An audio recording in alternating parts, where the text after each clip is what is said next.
একটা নতুন রেসিপি নিয়ে তোমাদের সামনে চলে এলাম।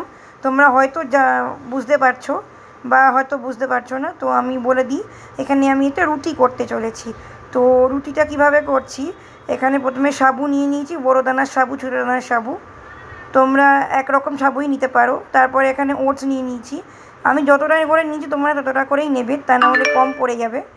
বেশি থাকলে পরে ইউজ করে নিতে পারো, কোনো অসুবিধা নেই। আর দেখছো আমি কত করে নিচ্ছি। ওটসটা নিয়েছি। এবার ওটসের পরে আমি নিয়ে নিচ্ছি ছাতু। ছাতুটা অপশনাল, তোমরা দিতেও পারো নাও দিতে পারো। ওটস আর সাবু দিয়ে করতে পারো, আবার কেউ চাইলে শুধু সাবু দিয়েও করতে পারো। তো এইগুলোকে মিক্সিতে দিয়ে একসঙ্গে আমি গ্রাইন্ড করে নেব, একদম গুঁড়ো করে নেব। গুঁড়ো করে নিয়ে তারপর ওটা দিয়ে আমি লেচি বানাবো। ওটা দিয়ে আমি একটা ডো বানাবো। ডো বানিয়ে তারপরে সেটা দিয়ে রুটি করব। এবার রুটিটা যেরকম বেলে টেলে সেরকম নর্মালি করব। তারপরে একটু ঘি লাগিয়ে এটাকে সেঁকে নেব। তোমরা ঘি না লাগিয়ে পুরো প্যানটার মধ্যে ঘিটা দিয়ে ঘি ব্রাশ করে বা ঘি দিয়ে মুছে নিয়ে তারপরেও করতে পারো শুকনো শুকনো করে। আমি একটু ঘি দিয়ে অল্প করে ঘি দিয়েছি। তো দেখো এই গুঁড়োটার মধ্যে আমি একটু নুন দিয়ে দিলাম আর একটু মৌরি দিয়ে দিয়েছি, মৌরি আর জোয়ান। তো মৌরি না, আমি দিয়েছি জোয়ান আর নুন। তো তোমরা এর মধ্যে মৌরি দিতে পারো, জিরেও দিতে পারো, অনেকে দেয়। আমারটা একটু শক্ত হয়েছে ডোটা, দেখতে পাচ্ছ, তোমরা বুঝতেই পারছো হয়তো। তো তোমরা একটু নরম করে করবে, আর একটু আটা কম দেবে। আর একটু আমি এর সঙ্গে একটু আটাও মিশিয়েছি, তোমরা দেখেছো।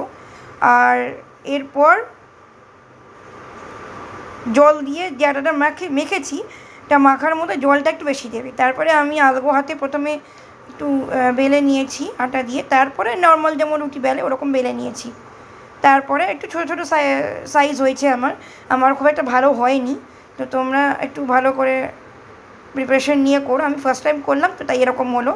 তো তারপরে একটু ঘি দিয়ে দিয়েছি নিচেরটা, আর উপরটা একটু ঘি এরকম করে লাগিয়ে নিয়েছি। নিয়ে করে নিলেই রেডি তোমাদের একটা মাল্টিগ্রেন রুটি বলতে পারো, পরোটা বলতে পারো, যা বলো বলো। তোমরা শুকনোও খেতে পারো, এমনিও আমার মতন করেও খেতে পারো ঘি দিয়ে। আর এটা তোমরা যে কোনো তরকারি দিয়ে খেতে পারো। আর শুধু শুধু খেয়ে লাভ নেই, তরকারি দিয়ে খেলেই ভালো লাগবে।